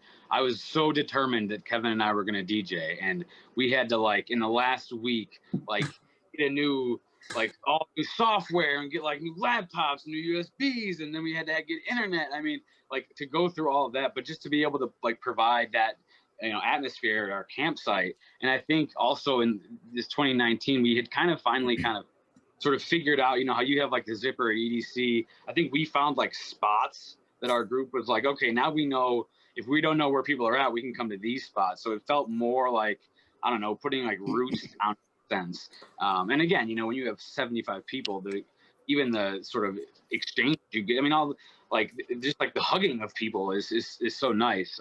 And so I think for me, like I remember the 7 line set the last day was like my favorite set I've ever seen. I don't know that it will ever be topped. So like the like level of connection that I felt for me, that would be that moment and that festival. And so that's why it was so, you know, I mean, we'll get back, but we had even more people for Electric Forest 2020. So like, yeah, I just can't wait to to have something like that happen again, right? Where with all the people we know, yeah. Totally. Yeah, that was a pretty amazing time. Whoa. I think to put a moment together to call it best is Give me not two, fair to give all me two, the other. give me three, whatever. Yeah. One of the top. One of the top. them. Yeah, One of I'm them. Not thinking- defined as the top. Yeah. I'm thinking of maybe the most unique, one of the most unique moments for me, or not moments. It was a 4-day period, which would be TomorrowWorld in the mud. Oh, And I was that there. was Yeah, I seen it. that was so. I mean, we were raw. Like that was raw. Like people were stripped down to their raw selves. Like we were. Where other We put events plastic like bags over our shoe or our socks. Think about that. some over our shoes. And some over our shoes. Duct tape So, your I mean, ankles. After having gone to events and other venues and places where being made up and wearing, like some, I mean, I love wearing hats. Kev, you love wearing hats. Like we have, like all of us, we all have like pretty awesome rave gear and things like this and that. Where that festival, because it was in the mud and rained so much, it wasn't about like what you were wearing at all. It was just about enjoying awesome music and being together and connected, because there was like collective frustration around the weather, but also like such resilience because we weren't going to let that, like there was people that Define the moment. rude, like they were fucked. And then there were, a lot of us were super lucky in that we were in the right place at the right time, which was, super lucky, but we got to experience still a bad weather situation, but we were able to connect and we were able to see some amazing music and hang out. I remember playing beer pong. It was torrentially downpouring. This is an outside camping music festival. Torrentially downpouring under canopies that all of our tents were like this far apart. It was so crazy. The night we like. That was Thursday night, right? Yes. We drank 2 handles Almost every night. that night. We were out of booze the next night. Yeah, and that trip was crazy because, like we sort of mentioned earlier, we got this big van, this 15-passenger van, and drove 13 hours to TomorrowWorld. So I've never been in a vehicle more packed. Yeah, it was. So like the whole experience was memorable for us because of that. Remember driving home? That was horrible. The only time I've had to pull over and say I can't, I'm gonna fall asleep. I mean, I tried everything I could, but I could not stay awake, man. I think that's what makes awesome moments awesome to begin with. It's just like we embrace the suck of that moment, which was the weather. Yes. And when I got back, people were like, "Oh yeah, you went to TomorrowWorld, wasn't it super shitty?" Blah blah blah. I'm like, no, I had a blast, and I think everybody in our group had a There blast was like because a global lockdown around that, right? Like the news was like, all of these crazy kids that are in people sleeping outside and all that. Chattahoochee Hills, Georgia, they're crazy. Yeah. And I feel bad for anyone that did have to sleep outside and all that. Thankfully, like we were already in the festival. We had friendship camping. We were there for like a few days. The weather did suck. We had mud in our shoes, mud all over in every orifice probably. But we embraced the suck.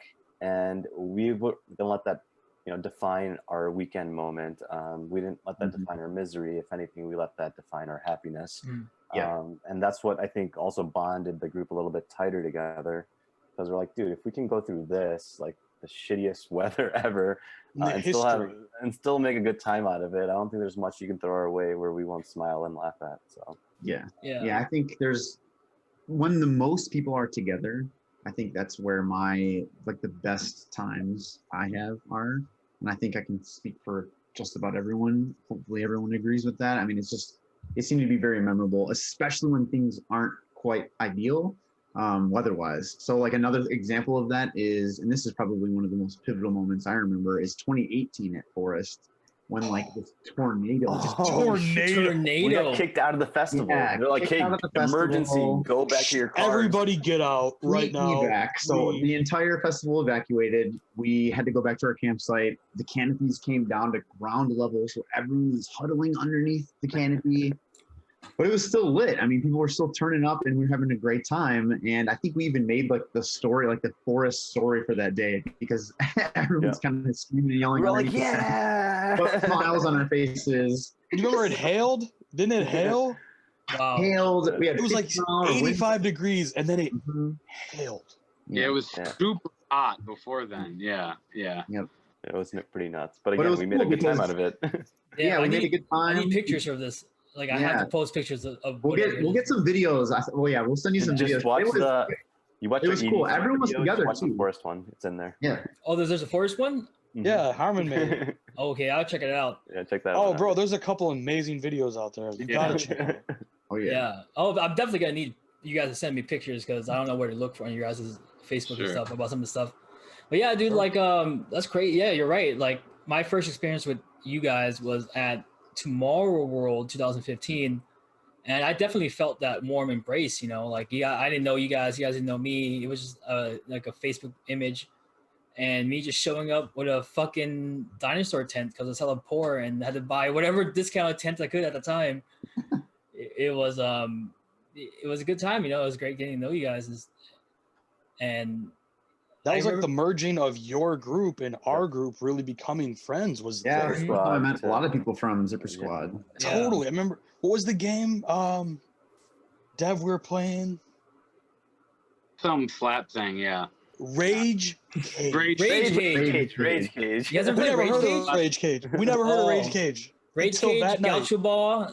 It's definitely a West Coast frat thing, which I love because it was in fraternity. But well, it was an introduction to us. We were all playing the long hours into the night. Yeah. In the mud. In the mud. Remember, I remember traveling just to get to the spot because I think one of the groups, they weren't in friendship camping, so we had to like kind of like venture out into the aisle. Yeah. All mud. I remember walking in mud. Just to get we this were like table sliding there, like. Yep. Yeah, people were sliding. You almost had to take your shoes off, otherwise they my shoes off. Okay. A lot of people took their shoes off. Ozzy did. For a while. Yeah. Oh, yeah. There's nothing quite like just your foot by itself. I mean, it really it can withstand a lot. So everything else slows it down sometimes. Exactly. I mean, it wasn't as funny as like Giovanni showing up drenched in his Chewbacca costume.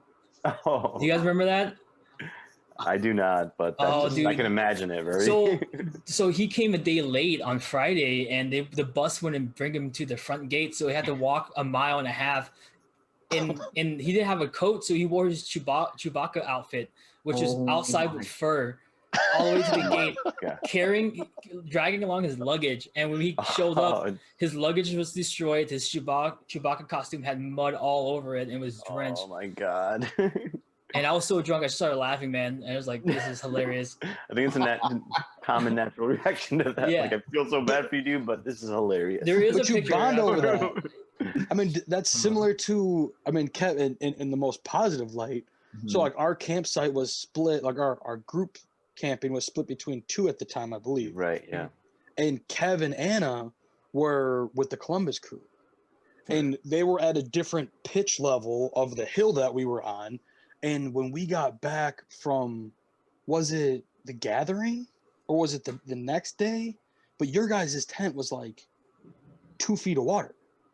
Just filled. It wouldn't, our tent was broken. The tent we brought, it just, the roof wouldn't go on. It wouldn't come together.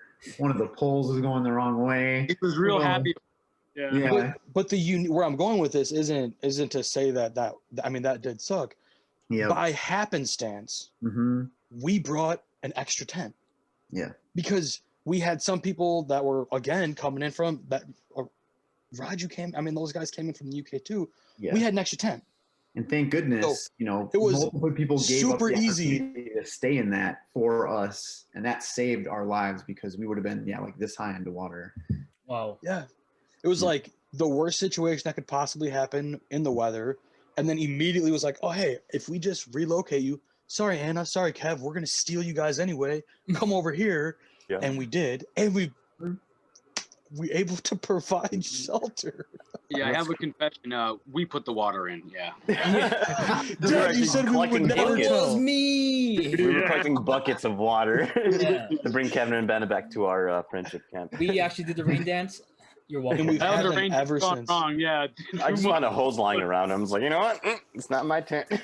We I do remember danced hearing the too crowd hard. cheer when the sun came out a couple times. That was I remember that. That was Mm. insane to hear. But it was only for about 5 seconds, and then that was it. And then it started raining again. We were all wearing garbage bags. I remember, Garbage bags. Yeah. I remember spinning lights at the gathering with a garbage bag. Garbage bag poncho, makeshift Yeah. poncho. Gathering was, dude, it was just raining the whole time. Like Headhunters played like a 2.5 hour set, and it was just, that was awesome. I mean, where else can you go where they have a pre-party that is all artists that are going to be playing over the next 3 days have short sets to start the festival off, Yep. specifically for the people that are staying in the camping area. Like that's Totally. amazing. It was amazing. Yeah, it was a good experience, man.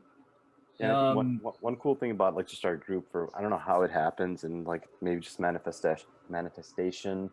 But like there's a lot of bad shit that always happens with whatever trip we take, whether it's a festival or otherwise. Oh yeah. But I feel like, you know, the stars align and the right things happen, and if somebody loses something, somebody finds something. Like you just could not have planned for this to happen. But everything somehow resolves itself for the better. And there's no way, like in a million years, you can even predict any of this kind of stuff. And I think that just defines the resiliency of the group. And because of that resiliency, just everything happens as it should for the better. So, and again, more of those instances that happen, I think just deepens our own bond. That like, hey, we didn't need those things anyways to be happy. We just needed each other to be happy. And then because of that, we were always happy, regardless of if tents broke or we lost things or something got stolen. Like it didn't matter because we had each other at the end of the day. Yep. Power of friendship. Yes. Like an anime.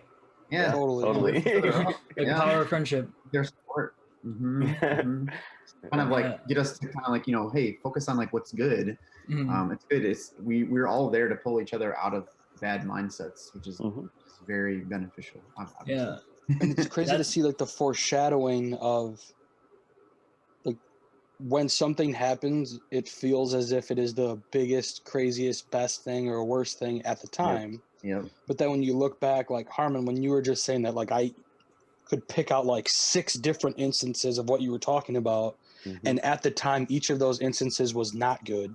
But now as I'm looking back on all of them, they were really good.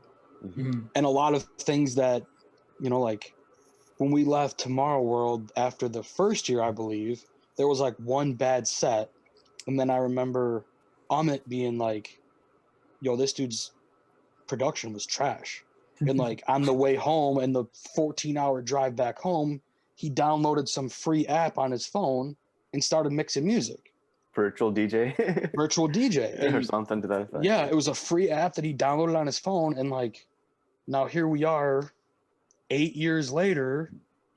And, you know, out of this 5-person group, we have 2 DJs. Amit has continued in that and progressed so much in that space too. And like at all those events, like crazy bad things happen, but some good, beautiful things really came out of that. Blossomed from it. Yeah. Yeah. Totally. So yeah, it's just like you guys took something bad and made it positive. So you guys have a lot of good past memories. I love hearing them. What about the future? You talked about DJing. So it was that moment in the car, the birth of the real DLR, or I think so. Is that what it's called? Am I getting the name wrong? Is it called DLR? Let me just comment on that, and then I'll let these two guys kind of run with that. So I remember, 2014 TomorrowWorld. This was just with Mike as well, and Devin was there too. I didn't meet Devin that year, but Mike ended up meeting Devin. Either way, my little brother got into DJing, right? And I remember taking Amit to Devin. Then when I did meet Devin, we went to Devin's place one day. That's when he was living with his brother Drew, and he had a mixer, unopened mixer, but it was just sitting there. And Amit's like, yo, what's going on with that? He's like, yeah, I'm about to get into DJing and all that kind of stuff. And literally that kind of, and Amit's like, well, I just got into this and this is what I'm doing and all this and that. I think inspired Devin even more. Like, okay, I'm gonna open this bitch we up. just become best friends. Yeah, exactly. Open this bitch up. I'm gonna start doing this. So like, and that, I mean, obviously now in our main group, the main DJs are obviously Devin, Amit, and Kevin, and I think that's TomorrowWorld 2014 for Amit is what blossomed. But I think there were other things blossoming in tandem without us knowing it, and here we are now having some good people. Seriously, I mean, and there's even more that have mounted out of that. Gerardo spins, Annie spins, Mel totally, spins. totally. Like, Yeah, we've had events where there's been 8 DJs spinning out of a 50 group or 50 person group. Like we threw a warehouse party for Mike's birthday where we had literally all of our boys spinning, right? So boys and girls, it was amazing. Boys and girls and pizza parties. Oh, that was so amazing. Like, hey, somebody cut in that video. Cut in the Mike's Warehouse video. Oh yeah. Yeah, Dev, I was just saying that when we came to your place, I remember this one time when you were living with Drew still, I think me and Amit were over and you had your mixer set still in the box. You're like, yeah, I just bought this, about to bust it open, but I don't know where to start yet. And then you and Amit start talking and all of a sudden in like, 5-6 years after the fact, like where we all are right now, it's just it's awesome growth. We started from this unopened mixer box, like just started from the mud and now we're here. Yeah, exactly. Yeah, for real. Yeah, I mean, I remember hearing about and sort of the inspiration from TomorrowWorld. That was before I met him, and so yeah, I mean, for me, so I found out my dad died at Electric Forest sort of unexpectedly, and my connection with my dad was always like through like music. Like both of us when we're in our happy place are like listening to music with like our headphones on, and so I had been getting into music, and I was like, you know what, I think it's time for me to like really pursue trying to tell these stories, because I went to seminary school to be a pastor, but I kind of find like church in these festival environments and sort of in these communities. And so I wanted to make little mixes to kind of just tell stories. It was actually when I was writing my thesis too, where I found myself with all this writer's block and anxiety, and I would do music instead. And so DLR is the initials of me, my dad, and I have 4 other brothers. All of us are DLR. And so that's where the name comes from. It's sort of to carry on, all that. Because all of us are sort of musically inclined, but none of us musically like trained. Like I don't have a background in music theory or anything like that. So I wanted to do that for sure. And that's, again, sort of goes back to what I was saying in terms of like people being encouraging and like, I've made like a mix series. I have like 46 now, but they're literally like the first, second, third, fourth, fifth time I ever really used the mixer. And so I think a lot of artists are like too afraid to release stuff until it's perfect. And because I had this community of people that I knew would be like accepting and understanding that I'm not going to be perfect at stuff like transitions yet right away, has helped me be able to get to kind of where I'm at. And I think for the future, I'm not really interested in like going the industry route or things like that. I think what I'm more interested in, which we've talked about and kind of has grown organically, is like creating these events where we can capture and try to emulate those sort of vibes to the people that kind of want to be there, right? And I think a lot of people can sort of benefit from that. And so I think that's kind of where it started. And so then Amit and I, we had this dream to DJ, and I wanted to do it for my birthday. And so we got all, Mike and Brian, shout out to Brian for the sort of hookup, got us to play this nightclub where we had to make a bunch of money to cover our costs. So is that Bamboo Lounge? All of our friends showed up to buy a bunch of booze, and like it was also bottles and shots. Yeah, so it was just like a dream come true. And so that was mine and Amit's first like DJ gig in Chicago.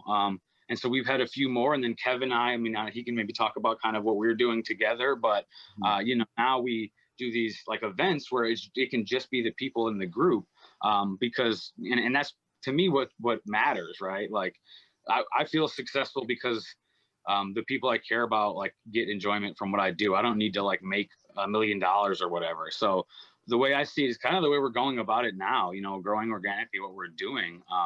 versus trying to like, I mean, I know how the industry, I'm not a big social media guy really. So it's like, this just feels more like kind of what the path is just extending what we about, you know? Yeah, so that's kind of what DLR is and where that started.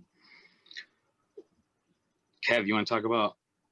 Yeah, or it's just crazy because like kind of spinning off of the, I guess, echoing how we inspire each other for the longest time. It was probably several years that Dev was playing his DLR sets and making those recordings and releasing all that stuff and encouraging me because I have a background in music and I wanted to start DJing and some music production. And it took a long time. It took a lot of encouragement because, you know, getting some equipment and stuff like that, it's a pretty big investment. And I think I was hesitant to pull the trigger. I was afraid. And I think I was just procrastinating it. And for a long time, several years, but eventually Dev encouraged me enough and inspired me enough to say, hey, like, actually pull the trigger on it. Let's go, give a go at it.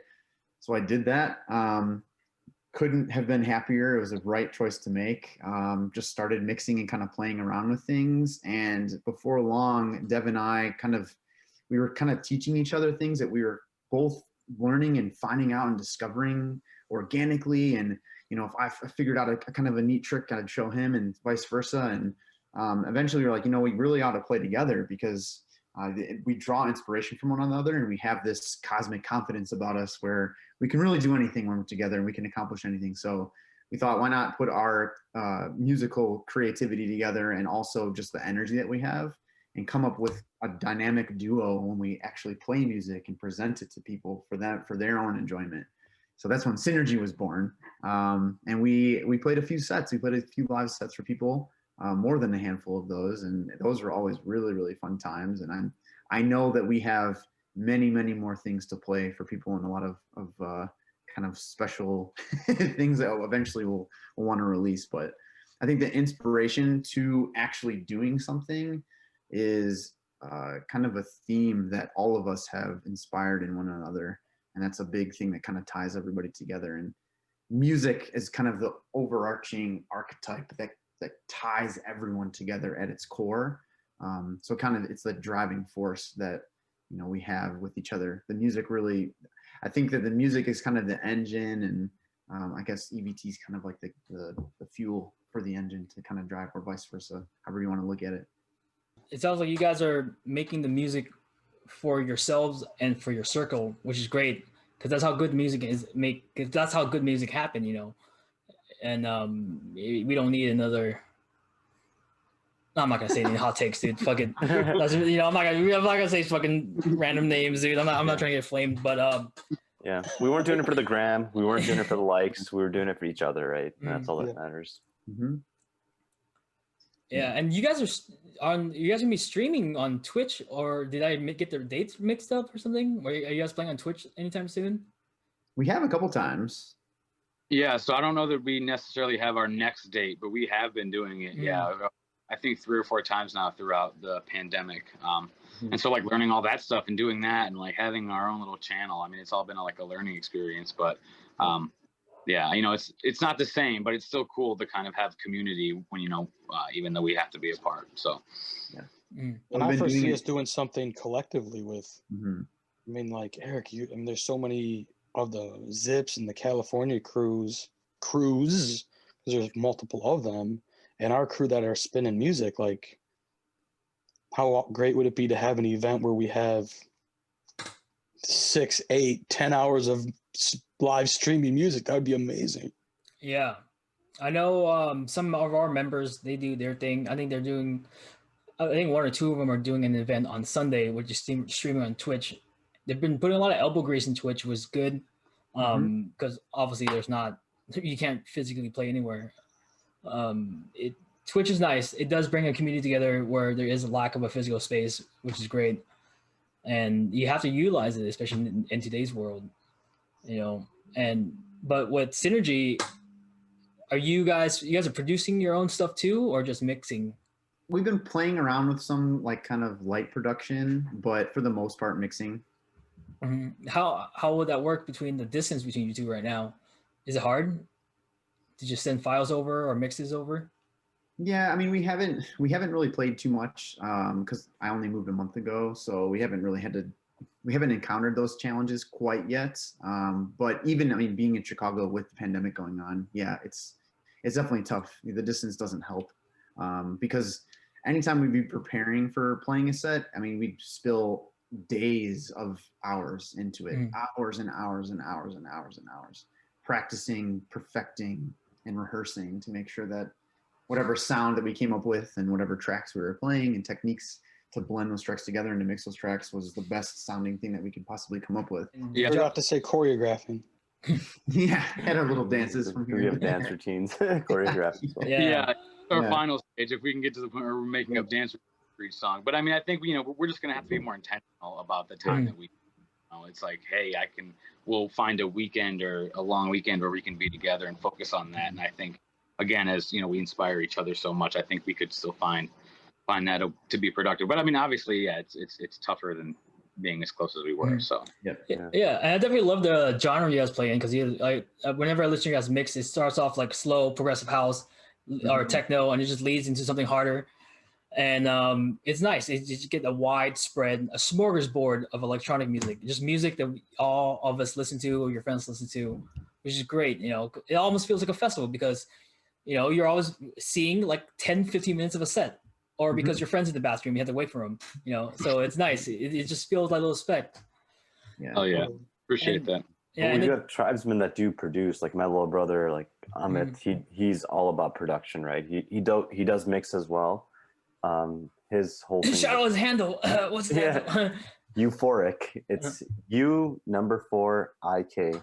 So if you want to listen to some good beats, that's what you guys check out on SoundCloud or anywhere else. I'll put it all in the description later. Yes. Yeah, for sure. But which is cool because it's like I think we all, for the musical side of the group, is like I think they all inspire one another to do like the next thing, right? So I think that's the beauty of the group. We all, outside of even music, I think we all inspire each other in other ways. But music is definitely, it's not limited to music either. So yeah. We have other musically gifted and talented people, a ton of them. Like Mel, like Melissa's got at Mel Rose, that's the handle, Mel Rose. I mean, she's released multiple albums and has been on multiple other albums. She does a little bit of production herself too, or maybe it's a lot of production. She's always crushing. Heavy production, yeah. Heavy production, yeah. I say little. That's a disrespectful understatement. Yeah, I mean, she's like literally working on music every single Saturday at least, and all the time. I mean, we have a few other people in our group too that are like Ajay and like Iqbal, like just musically inclined people.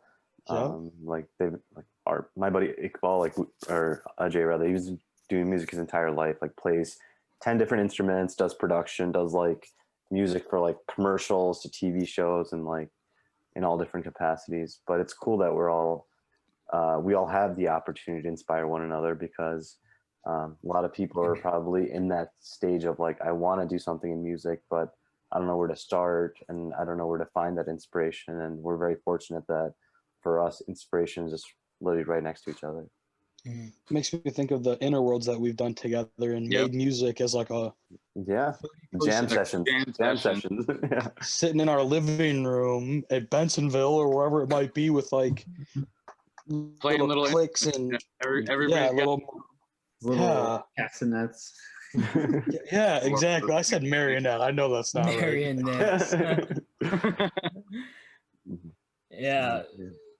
So you, Harman, you mentioned something else about like you guys inspire each other in other avenues. Like, what other creative aspects does EVT? What the fuck? EVT. Yeah. No. Totally. Aside from music, like acting, or is somebody like a performer, or? Yeah. I mean, I think everyone inspires each other creatively for sure, but I don't think it's limited to the creativity side of things either.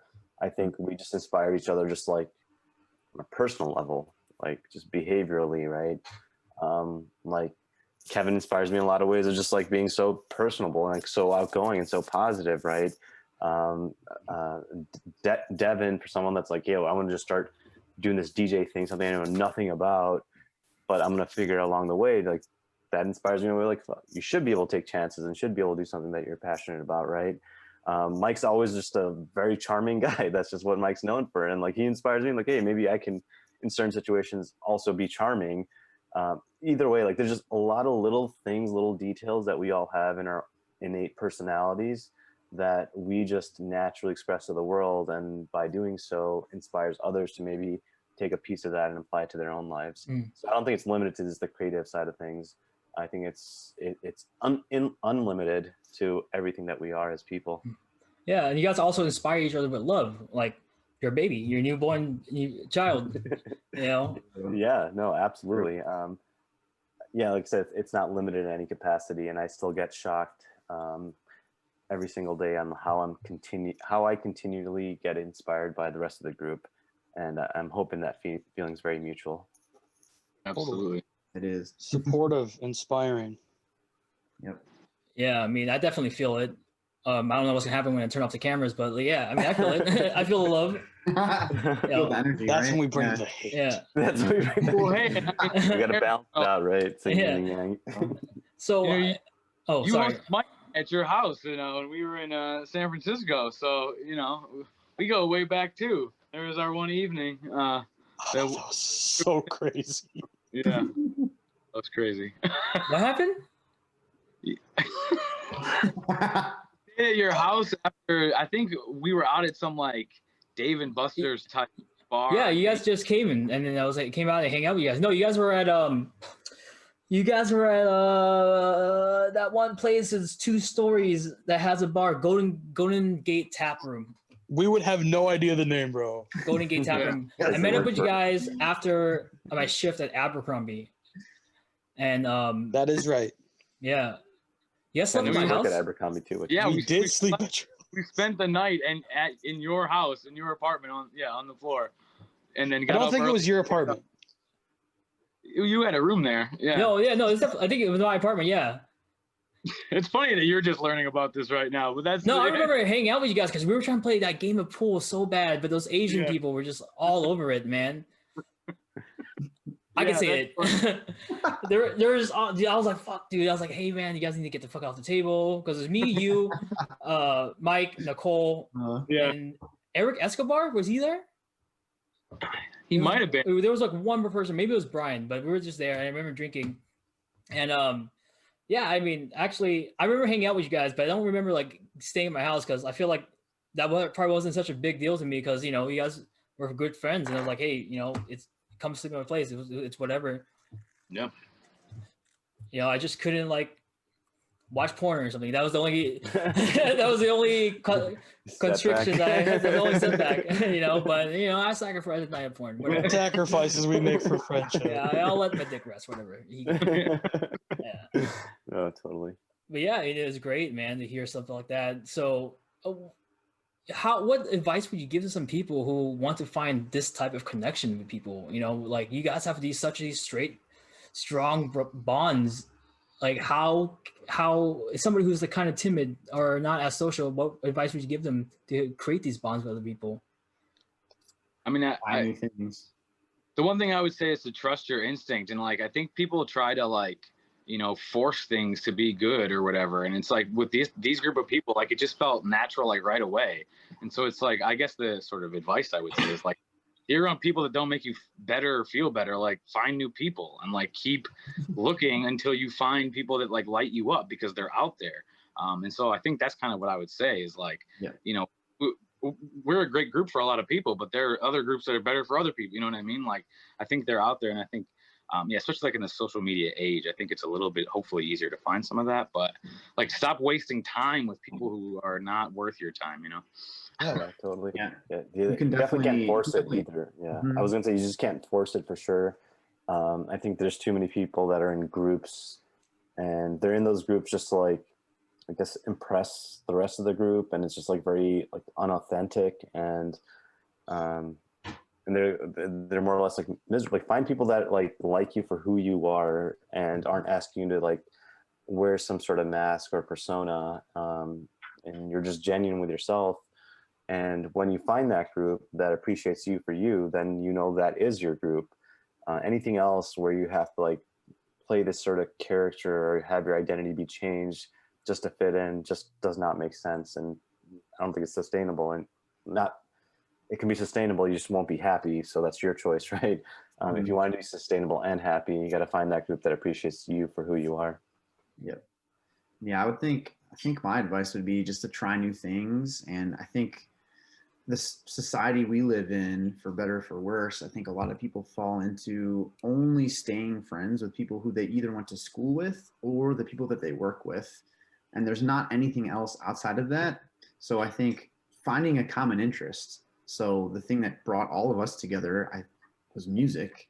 And whether it's music or painting something or cooking or dancing, like try to go to something that brings people together who want to learn more about that or want to experience that. And you'll find people with a common interest. And I think that's where the real like lifelong bonds happen, because at your core of the person that you are, you really like that, whatever that thing is. And you'll find other people that are just like you. And that way you can, around those people, you can truly be yourself and really express yourself, especially in creative ways. And I think you get a lot of inspiration from people who have a similar interest like that. And I think the thing that drew all of us together is something that was outside of work, outside of our pasts. It was, just a different interest that we all had, but it was a common interest that we had. So that would be my main point of advice, is try new things, follow kind of your heart in terms of like, what do you like?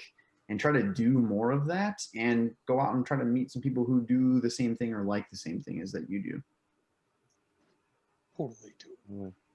I think finding people that are genuine isn't something that you can Google to find. It has to happen super organically.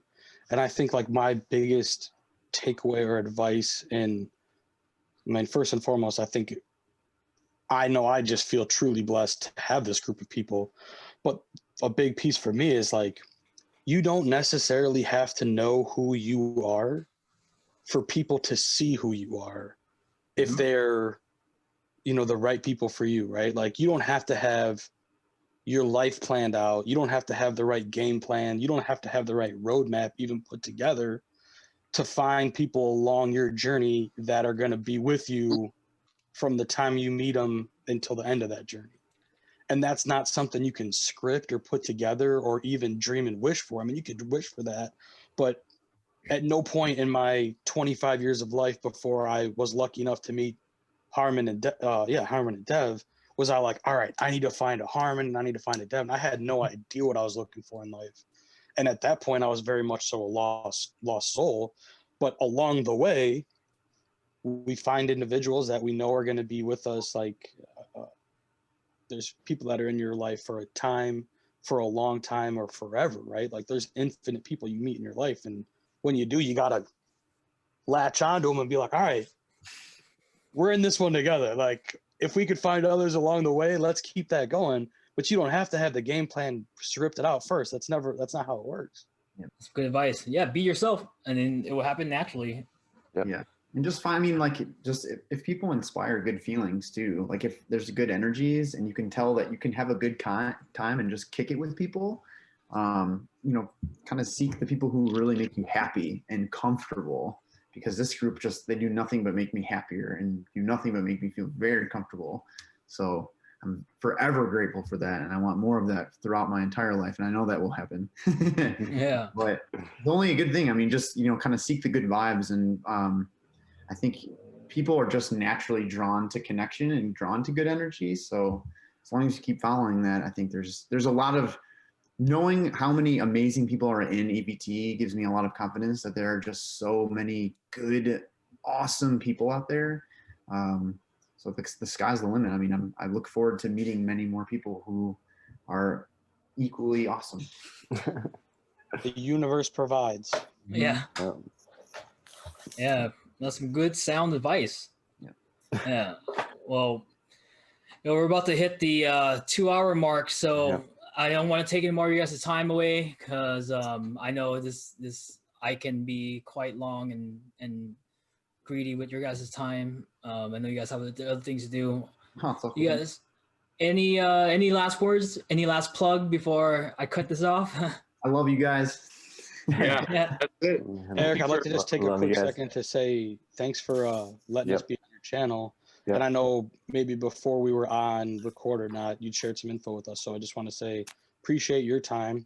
Mhm. Sorry to hear about some of the craziness that's going on and has transpired in the last couple of months, but I know from my perspective, in the middle of this pandemic and shit being pretty crazy, like this is the first time I've had this 5 group ever together, and this makes me incredibly happy. So I'm extremely grateful for you and for Harman, Kevin, and Dev for us all getting together to do this. This was badass. Yeah. Oh, thank you for agreeing to do this. I'm grateful you guys agreed because the camera's scary and This is on camera.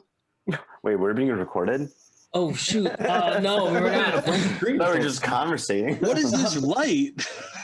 Oh, you guys red light saying you're recording. You guys checked out that waiver, right? That I sent you. We got some NDAs now. Like, No. Yeah. Joe Rogan, you cannot steal our material. Yeah.